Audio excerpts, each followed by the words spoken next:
Good evening. My name is Elizabeth Leslie, and I'm a member of the League of Women Voters of El Dorado County. And we welcome you to our candidates forum. And tonight, our first set of candidates we'll be talking to are running for the position of Assessor. The League of Women Voters, as many of you may know, started in 1920 after women fought and won the right to vote. However, for many years now, our organization has been open to both men and women. We are strong supporters of the election process and encourage citizens to exercise their constitutional right to vote.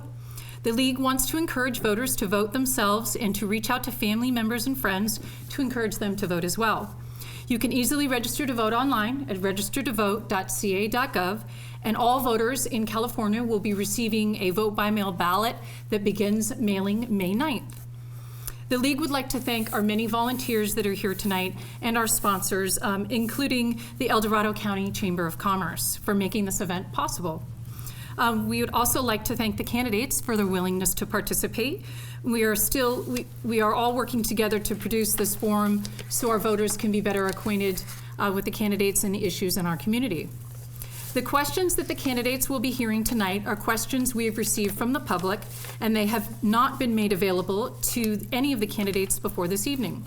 We hope the candidates will find these questions to be challenging, enabling you, the voters, to make informed decisions about each of the candidates.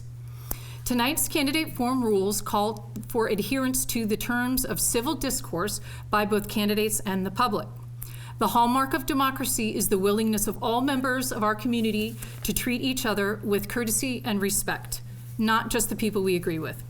It is in that spirit that we are here this evening to engage in a vital part of our democratic process, a civilized discussion of the important issues that confront our communities. Again, thank you to our candidates and to the audience for being here tonight. And I'd like to go over a few of the rules. We will be taking questions from the audience. You can raise your hand if you have filled out an index card with your question, and one of the League members will collect that question from you. You can do that now or through the course of the Q&A here this evening, and the questions will be brought to the moderator. Each candidate has an opening statement for 2 minutes. They have 2 minutes to answer the questions, and then they will have 3 minutes in closing to make a closing statement. And finally, I would like to introduce our moderator for this evening's forum, Eileen Burke-Trent. She's the president of the El Dorado County League of Women Voters, but she's actually fairly new to our county. She has relocated here recently from Butte County, where she has been a longtime League member for over 25 years. She has a wealth of experience, including as a business owner and a nonprofit executive, and she has extensive experience running farm-to-fork events, which we hope we'll all be invited to soon. So with that, I'd like to turn it over to Eileen. Thank you, Elizabeth. Thank you very much. And now she's going to run and we'll put on her other hat. Thank you all for attending this evening. As Elizabeth said, our forum procedures are strict and fair. They come from over 100 years of fair practice and integrity in the political process. We demand open and respectful treatment of all candidates and of all audience members.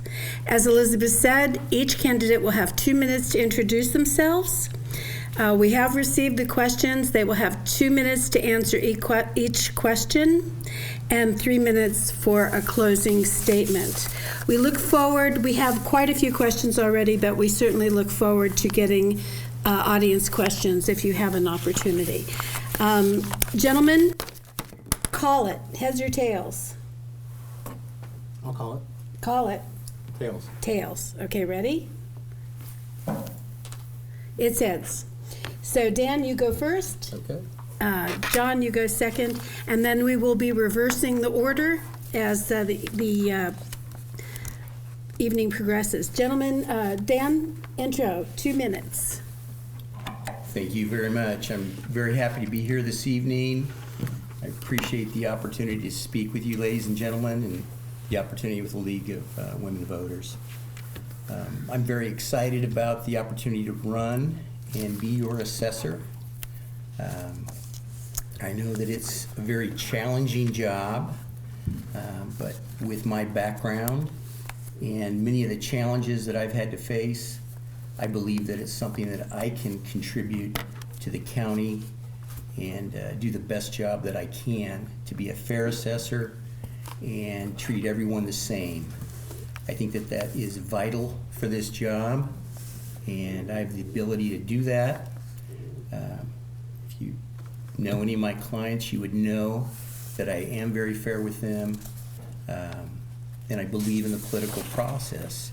So I'm very hopeful that many of the things that I bring, I've got 30 years of experience as a licensed CPA in the state of California. I have a broad base of clients that I've served during that time.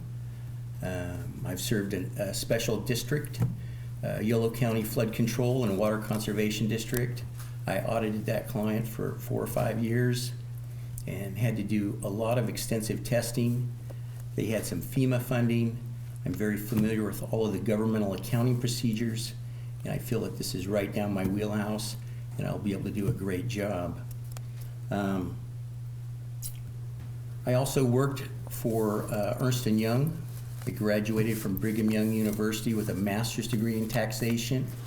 They're one of the top universities in the nation, and to be given that opportunity to work really helped me and set me on my way. I'm excited to be here tonight. If any of you have specific questions, I'd be happy to do my best to answer them. And we'll talk with you here and soon. Thank you, Dan. John. All right. Good evening. I'm John DeVille. I want to first thank my lovely wife, Becky. John, get closer to the mic. Yeah, sorry. I'll turn it on. Yeah. I want to first thank my lovely wife, Becky, my boys, and my entire family for supporting me on this journey to be the next El Dorado County Assessor. I want to also thank the League of Women Voters for putting on this forum tonight. Tonight, my goal is to share with you my background and ideas and to humbly ask for your vote. I grew up in Rescue, California on a 30-acre farmstead with my family. I made hundreds of trips to the historic Rescue post office to get mail. I've played ball on nearly every field and court in this county. I've enjoyed many meals at the famous Sam's Town in Cameron Park. I've done Christmas shopping in Placerville, and I've hiked countless miles on the trails all across this county. I understand El Dorado County. I'm familiar with our residents, our real estate market, our business community. I believe it's vital for an assessor to have a deep understanding of the community they serve, since the assessor is the authority on determining values of business property, real estate property, and personal property. While my upbringing made me familiar with El Dorado County's past, my education, professional background, and steady temperament will help me guide the assessor's office into the future. After earning my MBA, I began my career working for 2 Fortune 100 companies, Oracle and Sony, where I learned about high-tech efficiency and standards. When I came to work for the El Dorado County Sheriff's Office in 2013, and before that with the Auditor Controller's Office, I've become intimately familiar with the county's budget. I've collaborated with numerous county departments, and I manage large teams of county employees. My background, experience, and dedication to this community has prepared me for life as life in John. Public service. John. I got one more thought, and then No, sorry, we have to end you. Okay. I'm so sorry. Okay, thank you, Kathy. All right, first question. John, you go first. A taxpayer thinks his taxes he pays on his house are too high. What can the assessor's office do to help? yeah, the first thing that a property owner can do is come in and set an appointment with either the appraiser that conducted that assessment that they think is too high, or after I'm elected assessor, I would meet personally with any property owner that wanted to come in. And we would discuss the details of that appraisal, that assessment. And if the property owner had valid arguments, we could possibly change that assessment and adjust it. However, if we couldn't agree on any adjustment, the property owner would have the right to appeal it. In El Dorado County, they have the Assessment Appeals Board, which is a completely standalone entity, and a property owner could go and file an appeal with the Assessment Appeals Board, where their voice could be heard and a hearing would decide if there was any changes on the assessment. Thank you. Dan, Mr. Tuning, a taxpayer thinks his taxes he pays on his house are too high. What can the assessor's office do to help? That's a great question. Excuse me. That's a great question. I think what I would probably do is I would find out what staff people are working on this project and find out if they had communicated what the issues were and why this taxpayer was disagreeing with the assessment. And then at that point, if I felt that the staff person needed to reevaluate or look at other factors, I would recommend that they do that. If they had already taken those steps, then I would find out if someone at a management level handled the case, and if that wasn't the case, then I would offer to step in at that point and attempt to resolve the issue and reach out and touch base with the taxpayer and try and talk with them. At that point, if there was still no reconciling or agreeing with the assessment, then I would make sure that the taxpayer was well aware of their appeal rights and make sure that they received information on how to do that. And if they needed any help with that, then I would see if we have someone on the team to direct them so that they could appeal that. Okay, thank you very much. Dan, you go first on this next one, so put your mic back on. Explain Prop 19. Can I transfer my general store to my kids without getting reassessed? Well, Prop 19 did away with most of the generational passing of basis.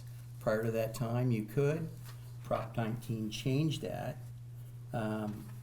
I personally know that we have some issues with Prop 19 in our county, and so that is one of the things that I would work with the team to try and fix that. They have a certain window. Part of the problem with Prop 19 is you have to get information from another county typically, and if that other county is slow or doesn't get that information, then the taxpayer needs to be made aware of that. And then that way, that taxpayer can personally go to that county or have someone go to that county, get the records that are holding the process up, and then get them to the current assessor's office. It's really important. Prop 19 can be a good thing if you're the one that's moving to this county or you're moving to another county. But if you're trying to pass that on to your children, I believe there's some possible ways to do that with an LLC, but it's very complicated and you really need to probably consult a tax attorney for that. Thank you. Mr. DeVille, Yeah. do you want me to, would you like me to repeat the question completely? Okay. Prop 19 had two main components. The first being it was base value transfers for people that are 55 years and older, people that are disabled, and fire victims. That's the first part. So if you were any one of those three, you could transfer your assessed value from one area in California. Let's say you lived in Alameda and you had an assessed value on your home in Alameda for, that was $300,000, and you bought a home in Placerville for $500,000, you could transfer your assessed value to that home in Placerville and keep your property taxes low. That's the first part. Or if you were a fire victim, you could transfer to the assessed value of your home to another area in the county if you chose to move. That's the first component of Prop 19. The second component is the parent-child exclusion part of Prop 19, which I don't think was a good thing. It essentially eliminated Proposition 58, where you could gift property, or your child could inherit property and keep the base assessed value. Prop 19 eliminated that, and I don't think that's a good thing. I'm a reinstate 58 person, and I think that part of Prop 19 should be reformed. Thank you. Thank you very much. Mr. DeVille, you go first on this one. What type of exemptions besides Prop 19 can the taxpayer qualify for? Yeah, there's different exemptions that you can receive. Some of the main exemptions that people should be aware of. The main one that people are most familiar with is the homeowner's exemption. Each homeowner receives a $7,000 discount off their primary home. So if your home is your assessed value on your home is $107,000, you automatically get a $7,000 discount, and then your assessed value would be $100,000. That's the homeowner's exemption. There's the disabled veterans exemption, which I believe gives you a 100% exemption. And then there's religious exemptions for churches, let's say, that where a church doesn't have to pay property taxes. Those are the main exemptions, and there's others that the assessor is responsible for carrying out, but that's an example of some of the exemptions that are the responsibility of the assessor to apply, and in most cases, the individuals and the property owners have to apply for them as well. Thank you. Mr. Tuning, what type of exemptions besides Prop 19 can a taxpayer qualify for? Well, I believe Prop 13 still. Prop 19. Oh, Prop 19. Okay. Well, I can repeat the ones that John said, or I can also mention there's a low income exemption. Mm-hmm. And sometimes taxpayers aren't aware that they may qualify for more than one exemption, but they may not be able to take two of them together. I've seen this happen before, and so sometimes one exemption, I had a client, the low income exemption applied to her and helped her. She's 88 years old, and so she's on a limited income. And so we looked at the various ones that were available to her, and that one made the most sense. So I think it's important that when these taxpayers are needing help, that either they get it through their licensed CPA. I'm not sure if the office has an ombudsman type of position where they can get some assistance, but that might be something that we could look at as a county, I think, especially those that are on limited income or retired. I think that they need some extra help, and so that's something that I would definitely be for. Thank you. Mr. Tuning, Proposition 13 provides limitations on increases of assessed values on a property. But what about decreases due to market downturns or environmental changes? That's a good question. We did have some market downturns in the 90s, some of you may remember, and there were some property tax specialty firms that were going around and marketing that. But what happens with Prop 13 is you have a Prop 13 base. And so if the value drops down, your tax can be at the lower rate, but as soon as the value goes back up, then Prop 13 it has a limit of, it's approximately 1% per year increase. And so with that, if you've had the home for 5 years, you'd theoretically get approximately 1% increase every year. And if your home recovered value and went back above that 5%, it would be limited by those ratcheted limitations on Prop 13. And that's really important. So, and I believe the assessor's office, or at least most of the ones that I've worked with, they do track all of that.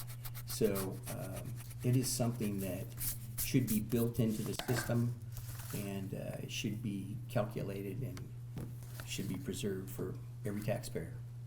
Thank you. Mr. DeVille, would you like me to repeat the question? Yes, please. Okay. Proposition 13 provides limitation on increases of assessed values on property. What about decreases due to market downturns or environmental changes? Yeah, so when it comes to market downturns, the thing you need to think about as the assessor is Proposition 8. Proposition 8 is a part of the Constitution that allows for the assessor to make what they call a Prop 8 adjustment. When the fair market value of real estate property goes below the assessed value, the assessor has the ability to adjust a real estate property owner's assessed value so they can get relief during a market downturn. That's the Prop 8 adjustment. That's a temporary adjustment. The assessor or the assessor staff would review that annually. And if the market recovers, then the base value would be reinstated, and you would no longer be under Prop 8. In regards to environmental concerns, the example that I would use is the Caldor fire. Here recently, there was devastation in the Caldor fire, and the assessor has the ability under Revenue and Taxation Code 170 to provide relief to victims of fires where their property was destroyed. And the assessor's office did a good job when they lowered the assessed value to fire victims. I think it was 85% that they lowered the value so they could provide relief to victims and they didn't have to pay taxes on that property that was destroyed. And there are some timing things that go along with that. If you had already paid your taxes, then you get a reimbursement. If you hadn't paid your taxes yet, or if the roll was submitted already, there's a different way of handling it. But I thought the assessor's office did a great job in how they handled it. Great. Thank you very much.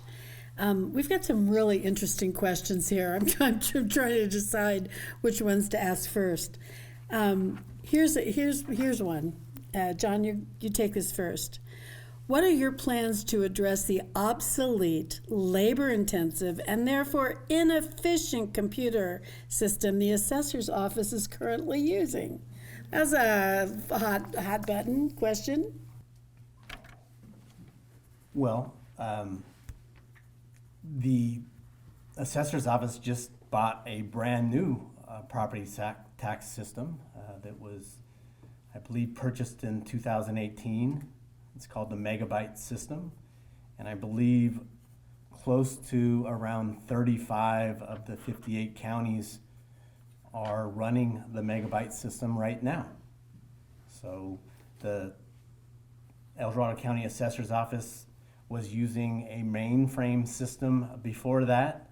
One of the main stewards of that system is sitting in the audience on the front row right here, Mr. Terry Tawney. He was the main programmer for that old mainframe system. But now we have the megabyte system, and I know the staff is working on it, and they're trying to optimize it. But I think my experience in the high-tech sector will be very helpful in optimizing that system. Okay, thank you very much. Mr. Tuning. Well, I've heard some rumblings about the system as well. So the question doesn't surprise me. I know that a lot of people get frustrated with computers. They get frustrated with their own computers at home. And there's a very big industry in customer support. I'm not familiar with what level of support this system has. It's pretty widely used, apparently. But if it's, I guess, you don't necessarily want to pull a plug on something unless you have something that's better. And I think for me, I would like to look at some more of the feedback from the taxpayers and maybe talk with some of the other assessors in some of the counties and see what their level of satisfaction is.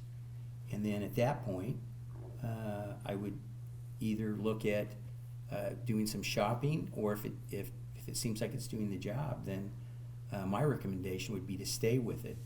I think change is good, but continuous change and retraining can be costly. So that is definitely a factor or a variable that I think needs to be considered. Great, thank you very much. Okay, Mr. Tuning, you go first on the next question. What is your training and experience in real estate and property, real and or personal valuation?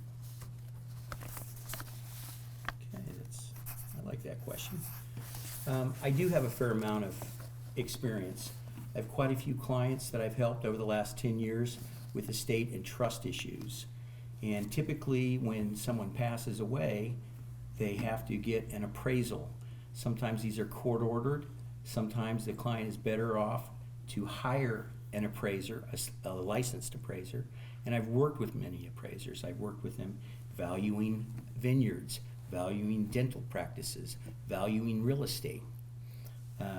When I first started with Ernst & Young, I worked with appraisers that had to value aircraft and rail cars and computer systems, mainframes and minis. So I'm very familiar with working with appraisers. I know the 3 different approaches to valuing most assets, and I understand how those calculations are done. It's really important. Fair market value is the most litigated item in the federal tax courts, and so those appraisers, if they're licensed and they're independent, there's a lot of weight the courts place on those. So I understand the value. They're also used extensively all the time in the assessor's office. So if that taxpayer has an independent appraisal, it's going to carry a lot of weight. So I think that's something that the assessor's office needs to be respectful of. Okay, thank you very much. Mr. DeVille. Yeah, my experience is from being in the county a long time here in El Dorado County and paying attention to the real estate market and watching what the sales are doing for the various properties. I think it's important to have a good understanding of the county. You have to know the difference between what's the Summit neighborhood and what are the differences in the Summit neighborhood in El Dorado Hills compared to the Serrano neighborhood in El Dorado Hills. What are the differences in the neighborhoods in Cameron Park and up in Mount Ockham? I think the key to that is to having a good understanding of the county and the market and the businesses in the county. My opponent talked about the different approaches to value. The 3 approaches are, comparative sales, cost approach, and the income approach. So you're looking at properties and determining value. So a lot of it is my own research and being here in the county and understanding the real estate market. Okay, thank you very much. While the elected assessor has significant authority over their staff in office, the Board of Supervisors oversees the department's budget. How will you build relationships and work collaboratively with the board? Mr. DeVille?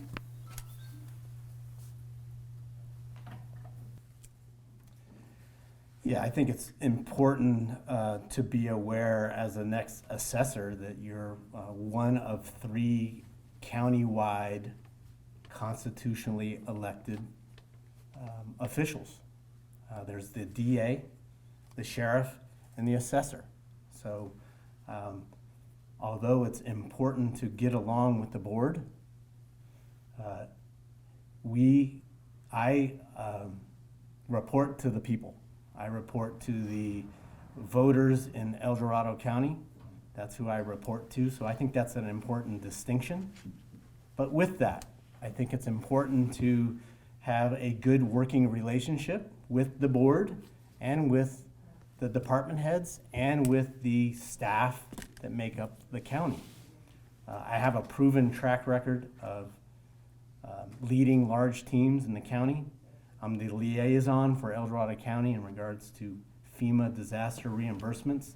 And I've been very successful in securing reimbursements back from the federal government. We've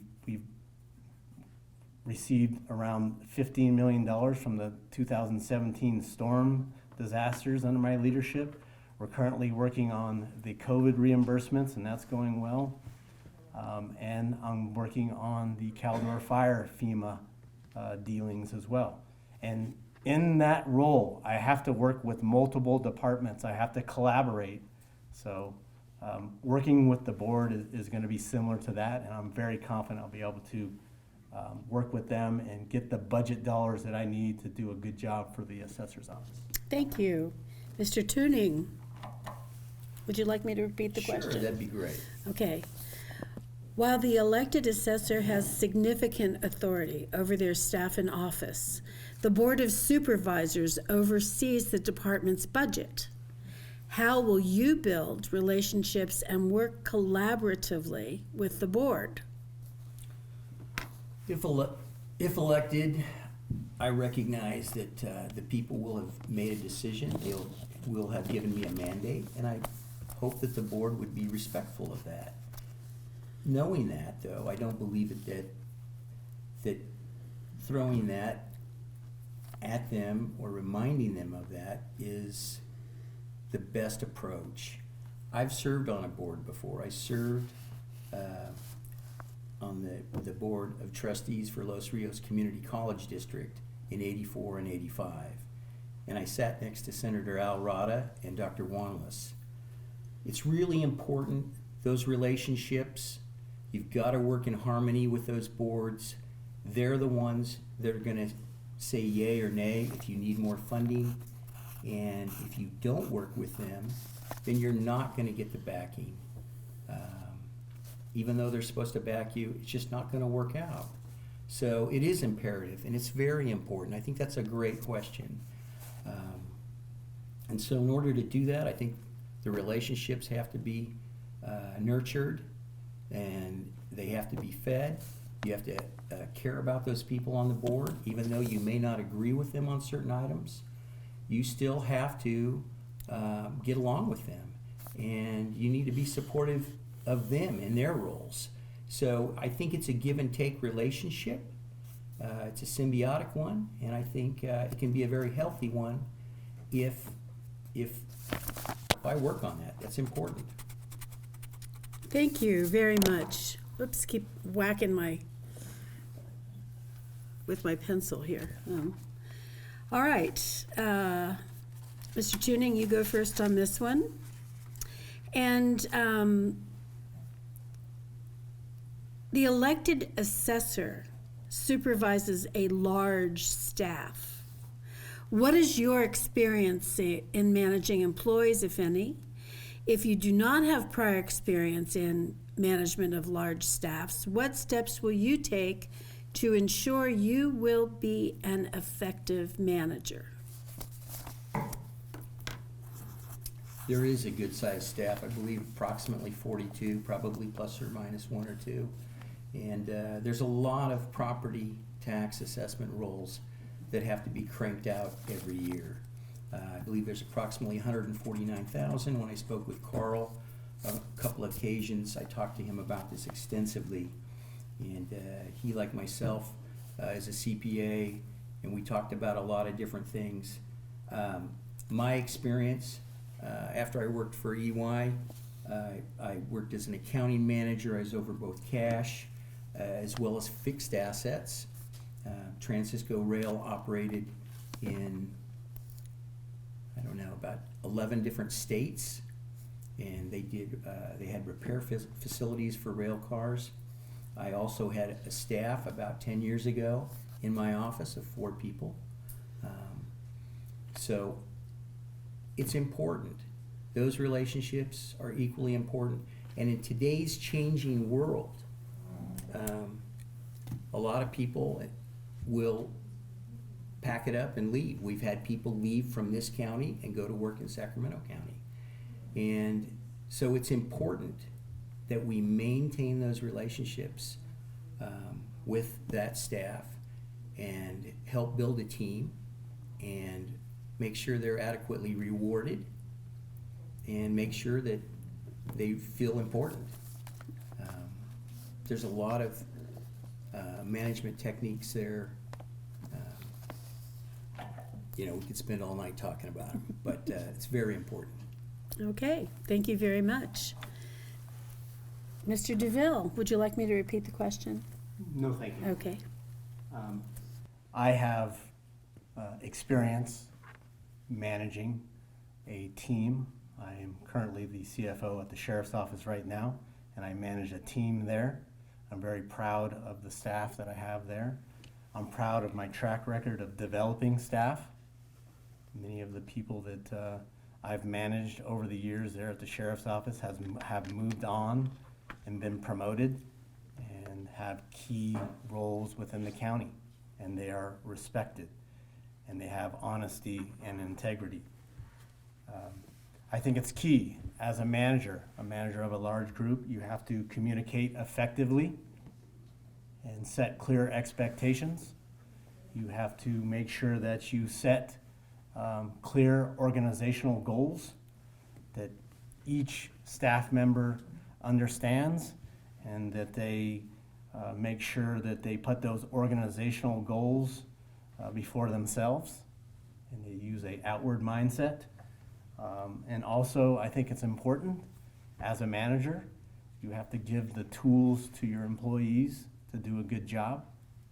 You have to make sure that you lead by example and make sure that your staff understands that they matter as much as you matter, even though you're the elected official. It's important that you convey to them that they matter as much as you matter. Great, thank you very much.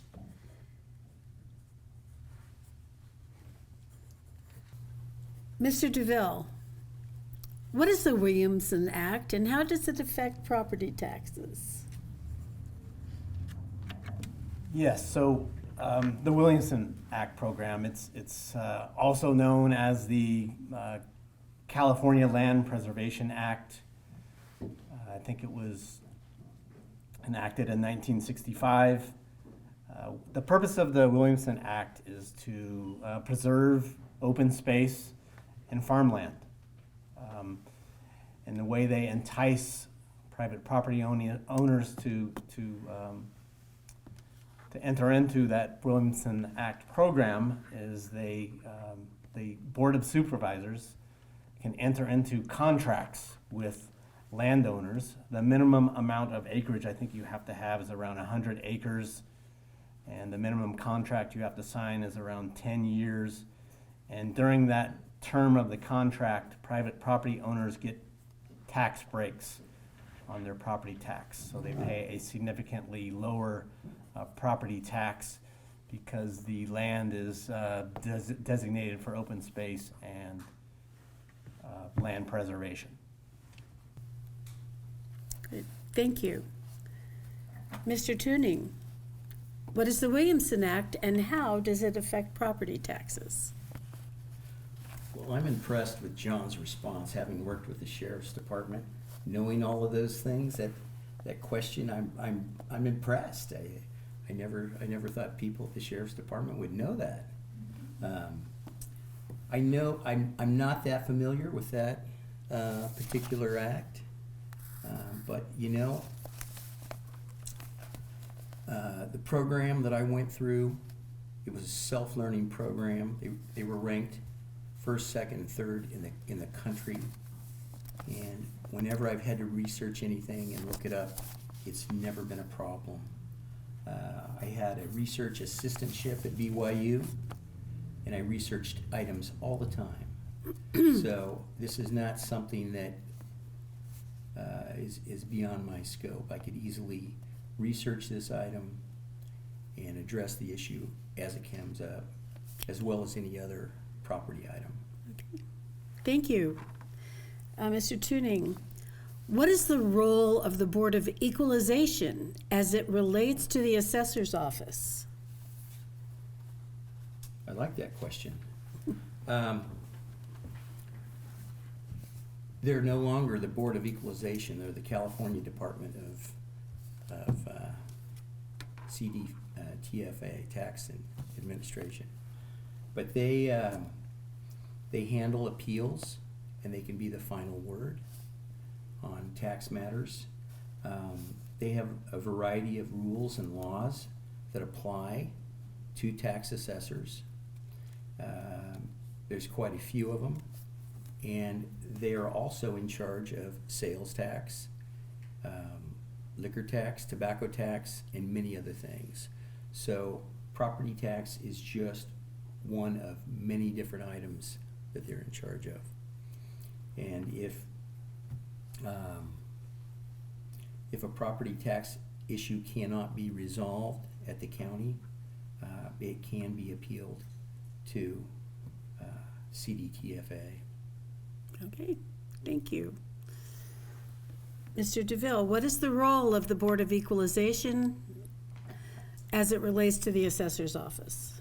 Yeah, the Board of Equalization was started in I believe it was the late 1800s, and the purpose of it was to make sure that there's common practices.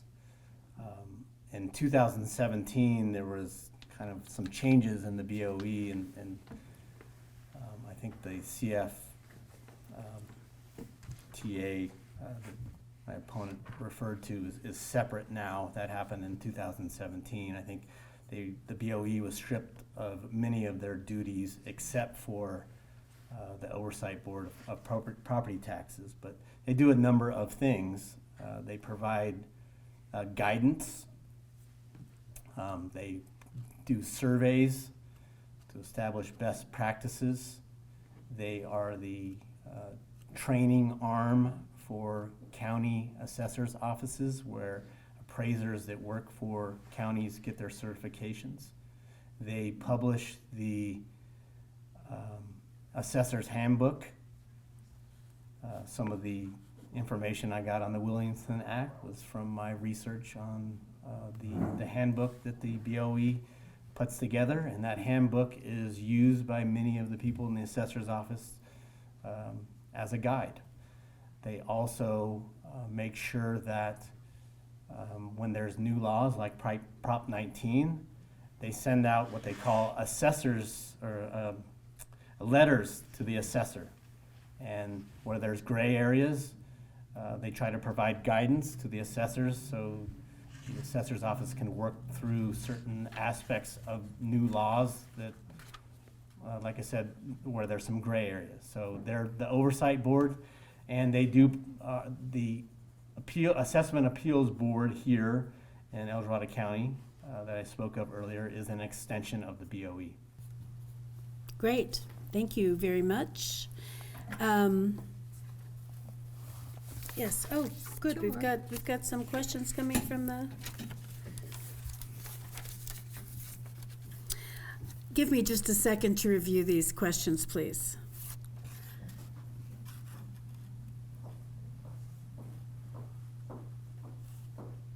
Oh, thank you for these questions. See, Mr. DeVille, I think you go first on this. At the end of your elected term, what will you have achieved because of your leadership? What do you envision you will have achieved because of your leadership?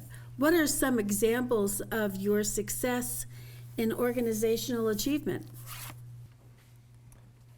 Yeah, first of all, after I leave office, I want to have a legacy of an assessor who conducted fair and impartial assessments. I think that's key. That's the key part of the role. Also, I want to be known as somebody that ran an efficient shop, that optimized systems, and that was on the cutting edge of new technology that could be adopted within the assessor's office. And definitely somebody that has honesty and integrity, people that know me around El Dorado County. And if you ask around, they'll tell you that I'm a person of character and somebody that has honesty and integrity. That's what I would want to leave with on my way out as an El Dorado County assessor. Thank you very much. Mr. Tuning, would you like me to repeat the question? Sure. Okay. At the end of your elected term, what will you have achieved because of your leadership? What do you aspire to? What are some examples of your success in organizational achievement? Okay. My goal would be, after I finished my first term, that the people of El Dorado County would want me to run another term. That my staff would be happy. People would want to work there. I would also like to be able to review how the organization is running, because without excuse me. Okay. Without being critical of the county that I'm trying to serve, there's always room for improvement. And so my goal would be to build the staff, build an organization, and most importantly, build voter confidence in me as an assessor, being fair with them and not just fair with friends. I think the responsibility of the assessor is to be fair with everyone, and that is really important. And I know that I can do that. I've done it in the past. I've served voluntarily for my church when I was very young. And at the end of my career, I intend on serving this community and building a better community, a better assessor's office. And I'd like to work with the Board of Supervisors and see if California can't keep some of the businesses that are moving out of here because of tax increases. I think that that's something that we can work together as a community, keep our businesses here, keep the jobs here, and try to make it a happier place and a happier community to live. Okay, thank you very much. Gentlemen, we are going to now close. You each have 3 minutes for a closure. Mr. Tuning, you go first, and Mr. DeVille, you go second. Okay, thank you. This is a great opportunity. I've served in other capacities. I know I can do this job, and I know that I have the biggest toolbox of both of us, and I can serve this community well. I've worked with clients All of my clients love me. I've had a lot of growth in the past few years. I helped many businesses stay afloat. We saw many businesses go under. I helped many clients get PPP loans, and they're very grateful to me. I know that I can do that in this community. I know if I get the backing from the voters that that will happen. And even though our community is becoming more diverse with people relocating here, we need to work as a community together so that we don't have more divisiveness. We see it on the news every day. And it's sad. It's heartbreaking. We don't see support for law enforcement. That's sad. And for me, the assessor's office, it's a tough job. No one wants to pay tax. So it's not like we're gonna run in and save somebody. It's a challenging job, and I get that, and I'm prepared for that. So I know that I can work with these people. I've seen people up above Napa that had fire problems. I'm familiar with fire problems, and it's not just the assessor's office. And I've had other clients that have had other problems as well. So I know what it's like to be able to solve problems, financial problems, tax problems. I'm familiar with some of the court systems in dealing with tax problems. And income taxes are an emotional item for people. It's a scary item. Property taxes can be too. And so, you know, it's a tough job, and I believe that it's something that I can take on, that I can contribute, and it's my way of contributing to this county, and I'm excited about that opportunity, and I will ask you to please vote for me, because you'll be happy. Thank you so much. Mr. DeVille?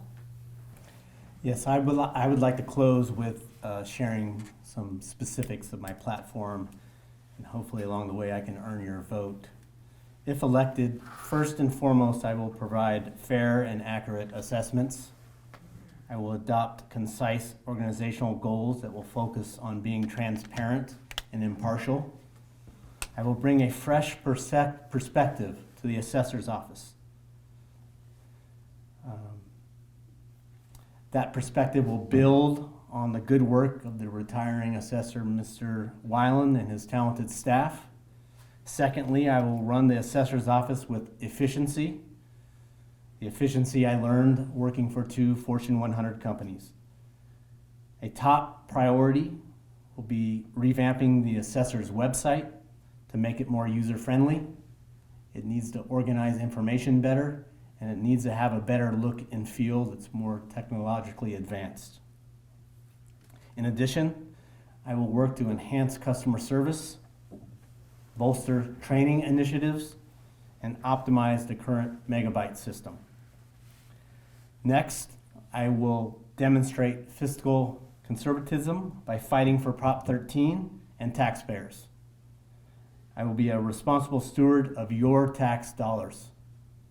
In fact, I recently earned the endorsement of the Howard Jarvis Tax Association Pact. I'm proud of that endorsement. As a CFO for the Sheriff's Office, we have given back over $20 million in fund balance to the general fund since 2013 under my leadership. I'm proud of that as well. Lastly, I believe friendly service for seniors and veterans. I believe in friendly service for seniors and veterans.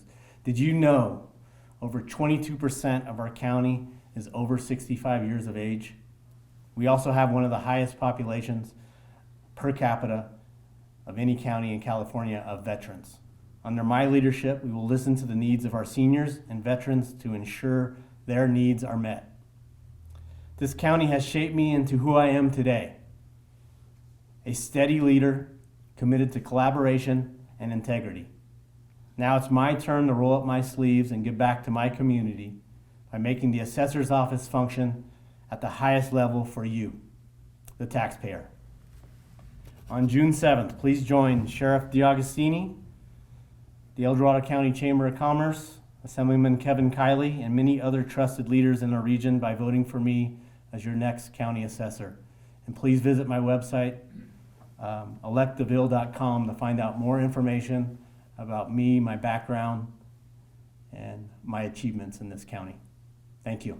On behalf of the League of Women Voters, I want to thank you, and I want to thank these two wonderful candidates